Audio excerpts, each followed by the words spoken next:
आजिका timing रे एमती किसी लोक अच्छा जो मानकर थिंकिंग रोचे आमे कौन पिंधुचु कौन जाऊचु कि कौन खाऊचु कौन कहे लोक मैंने लोक मान कथार आज्ञा कौन पाइबा आपण मैंने लोक मैंने भाड़ में जातु ना से माने कौन आपण खर्च उठाउछंती ना आपण फैमिली रे भल मंदरे छेड़ा होचंती ना से माने आपणकर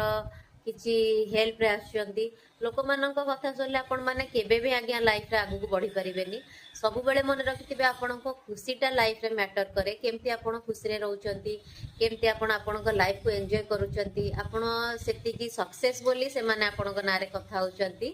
सब बेले से मानकु इग्नोर करंतु पर लोकन कथा को इग्नोर करंतु तेबे ही जाय आपण लाइफ रे आगु बढ़ी परिबे आ सब बेले निजे निजु को प्रायोरिटी दियंतु निज फैमिली को प्रायोरिटी दियंतु तो सेटा ही सब बेले पॉजिटिव थिंकिंग आने लाइफ रे आ बहुत बड़ा चेंजेस भी आने लाइफ रे केबे भी लोक मानक कथा सुनी आपण निज लाइफ को स्पॉइल कर दियंतुनी से मानक काम तो सेमती गपिबा से माने एमती गपिकी ही खुशी पाती तो से माने एमती गपी चलंतु आपण एमती इग्नोर करी आपण लाइफ रे बढ़ी चलंतु रहिली थैंक यू।